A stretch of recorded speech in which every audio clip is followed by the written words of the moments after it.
Hello YouTubers, what's going on? My name is Jellybellyjoe and today we're talking about Battlefield 4. As you can see, I've already hopped onto the beta that was released this morning at 9 AM, updated my graphics drivers and all that stuff which I had no clue were out of date, and here we are.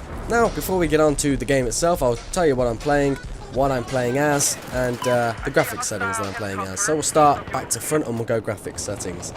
Graphics settings, I'm playing high/ultra, kind of custom configuration. I wanted to keep that kind of nice stable FPS above 30, while at the same time maintaining some reputable frame rate when not recording, and for it to actually look half decent. And I think no matter what settings you play this on, it will look pretty much half decent. But we'll get into the looks of the map a bit later on.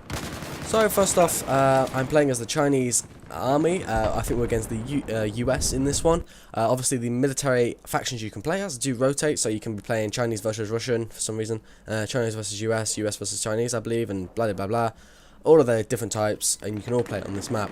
Now, there's only two game modes available in the beta, and that is Domination and Conquest Large. That's 3 game modes, but I suppose you can kind of class Conquest and Conquest Large as the same game mode. Certain areas of the map are really nicely polished, and I'm using the AK-12 weapon as the assault class. Now, one thing to note is when you start the beta, you only have a limited amount of weapons you can choose from, but this one really was probably up there with the one I use for so far the most. It's the AK-12, very nice weapon, and I am playing as the Chinese militia, so it kind of did fit really nicely. The Chinese soldiers in this game, and the appearance of all the soldiers actually, cosmetic wise, really do look nice. The feel when you're moving around on this so far, to me, has been absolutely fantastic, and it really does feel smooth and nice. Now, I like the newer gun animation, where as you start running, your gun will kind of like point downwards instead of doing the normal run animation, which I do really like. It allows you to pull your gun up a lot faster in certain situations, and it's quite useful. Now, as you can see on the top floor of the skyscraper, it's actually very nicely polished, very nice graphics there. And most GPUs run this really quite well, especially AMD. We've had a few issues so far in the comments. I've seen people talking about the fact that GTX cards aren't performing as well. Someone said they had a GTX 570 and it did not perform. They said that it was poo, in his word, not mine. So fair enough. As you can see, I'm using a interactive feature of the map, which is all over the map actually. There's lots of interactive features on this map. Elevators leading up to all different floors of different buildings you can go into. The inside cosmetic look of a lot of buildings are quite basic, not a lot in there at all. But yeah, again, that's not what it's about, because in Levolution you're going to be blowing the shit into it anyway, and tanks drive through it and all sorts, which you might see a bit of in this gameplay in the background. So really, the cosmetic of insides don't really look that good, but saying that, they don't really need to. If you can see on the gameplay at the moment, those cosmetics inside did look pretty half decent, but yet no fighting was really going on around there. So I think it's more to fact to say around the centre of the map where they know the fighting is going to take place. There's not really much point in obviously having very nicely polished insides, because let's just say they're going to get gutted completely during the battle, which is something that this map demonstrates absolutely fantastically. Now, over the large scale areas which you can see on the map here, your FPS does drop if you're talking about technology wise, but the visuals are absolutely stunning. Now, this is obviously on high/ultra, and it does look absolutely fantastic. They really have spared no expense on the beta either. They might even see the graphics improve when it comes to actually the release of the full game, as we have done in the past with Battlefield games and other games generally. Usually they make lots of enhancements graphically and mostly gameplay wise before releasing the full game, which is obviously the purpose of this beta. Now, this is the open beta.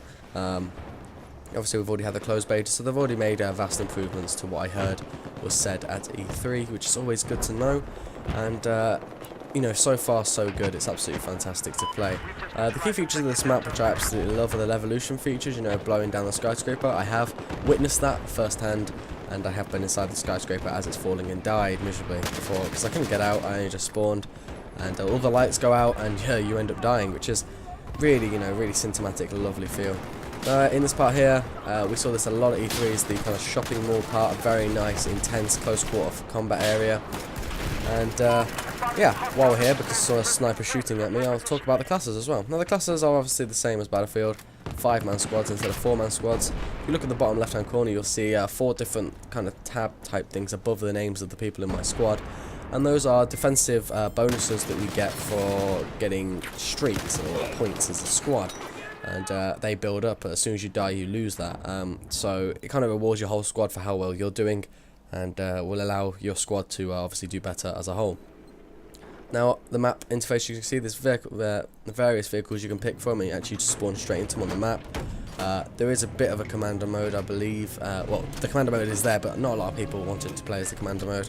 There was generally a very good commander at one point, I believe, while I was playing this for about an hour and a half.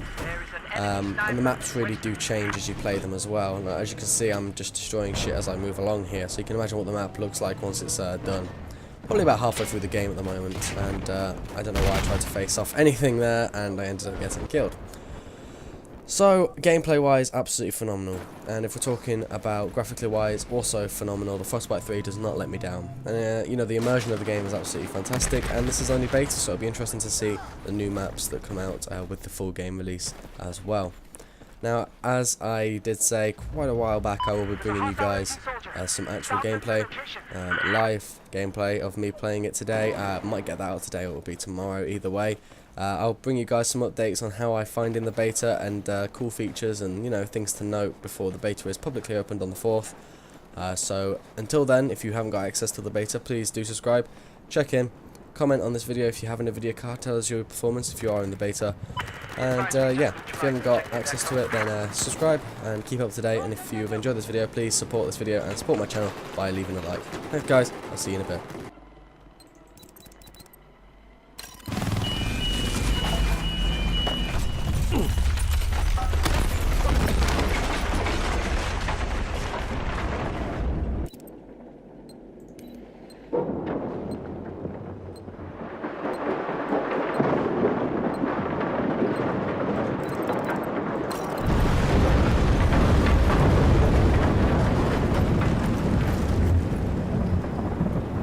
Just east of where you are at, there appears to be a hostile LUV.